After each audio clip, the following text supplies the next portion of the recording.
tahun berapa sih wisata air ini mulai dibangun dan diresmikan? Begini, dana desa kan dimulai dari tahun 2016 oleh dasarnya.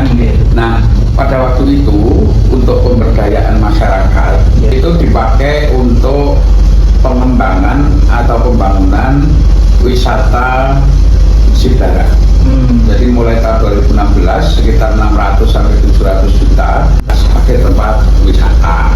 Terus yang selanjutnya apa sih alasan desa itu untuk memilih mengembangkan wisata air? Begini, karena untuk wisata air itu komoditas wisata yang gampang dijual dengan harga yang murah dalam tanda kutip juga, terus kemudian tidak perlu pembangunan fisik seperti hal yang lain. Kalau untuk pendapatan desa setelah wisata air ini meningkat nggak? Meningkatnya bahkan sampai 200%. 200%. Ya, kita kemarin maaf kami tidak bisa menyebutkan angka di sini. Yang jelas pada saat belum ada sebelum tahun 2019 itu kita hanya punya PAD itu dari penyewaan tanah kas desa, terus kemudian dari bantuan keuangan kabupaten, terus kemudian pendapatan lain-lain. Untuk yang kembali ke masyarakat itu berapa persen? Jadi begini, sudah ada dalam anggaran dasar anggaran rumah tangga bahwa kita punya pembagian porsi masing-masing untuk dana pengembangan sekian persen, 26%, untuk PAD desa itu 32%, untuk zakat infak sedekah itu 4%, untuk cadangan modal sekian persen itu sudah ada bagian masing-masing. Artinya bukan kembali masyarakat secara langsung kita bagikan seperti ada. Untuk kedepannya ini Pak, rencananya apa untuk mengembangkan wisata air ini ke depan? Ya, jadi setiap tahun itu kita selalu membuat wahana atau spot selfie yang orang akan kembali ke situ lagi. Contoh misalnya tahun 2023 itu kita bikin miniatur istana negara kayak yang dari Sibara. Terus tahun 2024 kita bikin semacam kapal pinisi yang namanya kapal Sidotopo. Tahun 2024 kita bikin kolam renang anak-anak. Dan tahun 2025 itu banyak kasih-kasih yang kita bikin. Rencana kita untuk tahun 2024 insya Allah nanti kita akan membuat miniatur Ka'bah dan sarana prasarana lain terkait dengan pelatihan atau manasik umroh atau haji di Sibara. Kalau itu lagi kan rencananya. Kalau misalkan kendalanya pasti ada kan Pak? Kendalanya apa yang sebelum-sebelumnya? Kendalanya masyarakat yang BTS, Baton Suroyo.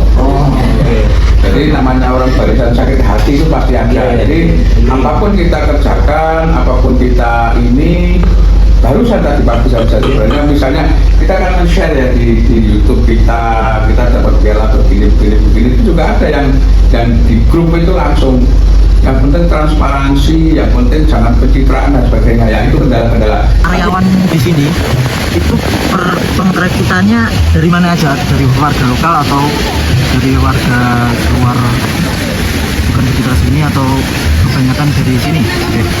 Nah, untuk yang pertama karena kita bagian usaha milik desa, yang pasti untuk rekrutmen karyawan itu syaratnya wajib harus warga bicara. Pilihan itu. Jadi semuanya nggak ada orang luar nih? Sama sekali tidak boleh. Jumlahnya kira-kira berapa? Kalau untuk di wisata Sibara itu yang karyawan tetapnya 4, karyawan HL-nya 10. Kalau di hari weekend itu kita tambah dan kurang lebih penambahnya bisa 15 orang. Rata-rata pengunjung sendiri itu biasanya berapa? Kalau weekday itu rata-rata kalau untuk weekday itu rata-rata per hari kisaran 150 sampai 300. Kalau untuk weekend itu kisaran 1.500 sampai 3.000. Kalau untuk tarif sendiri berapa sih Pak? Ya, untuk wisata Sibara untuk weekday kita di angka 8.000 per orang. Kalau untuk weekday dan tanggal merah itu 10.000 rupiah Iya, itu pun kita diskon kalau rombongan per 10 orang kita misalnya 50 orang berarti kan bayarnya 45. Pendapatan sendiri, pendapatan kotor kira-kira berapa Pak? Sebelum Pak. Sebulan? Untuk per bulan kita random aja ya. Oke, kotor. Kotornya di angka 180-an minimal. Juta. Oke. Kotornya. Sumber pendapatannya dari mana tuh Pak? Parkir, terus Yang pasti deh kalau di Tanjung otomatis kan tiket, sewaan pelampung sama stiker.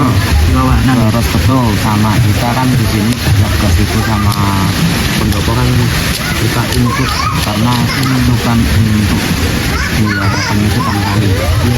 untuk ke kas desa atau masyarakat ada persenan nggak sih untuk apa itu namanya yang masuk ke kas desa? Yang pasti ada karena di Bumdes kan visi misinya kan dari rakyat untuk rakyat, untuk semuanya. Berarti kita kasih kontribusi untuk sementara yang tahun kemarin itu per RT itu kurang lebih 8% 8% dari omset bersih total keseluruhan Bumdes. Sudah berapa tahun Pak? 4 tahun ya? Kalau ini udah mulai dulu atau sebelum sesudah ada si Belara baru mulai jualan si Belara dulu jualan di bawah tapi di sekitar kolam oh iya nanti jalan kolam sekitar ini nanti buat terus kayak liar itu loh mas ya musik kuat gawe kumpul pertama terus akhirnya mikir-mikir kayak kumuh semua harus itu kan yo kalau untuk manfaat dari si Belara sendiri jadi selain kita bisa usaha di dalamnya banyak masuk dari anak-anak UIN bangga dari si Belara dari sini tuh pendapatan rata-rata per hari kira-kira berapa? mau banyak apa sedikit yang bapak Berapa? aja kadang banyak kan kira-kira berapa? ya segitu kira-kira 3 jutaan. baru weekend Kalau Weekend, biasanya yang rame yang weekend ya. iya kalau ada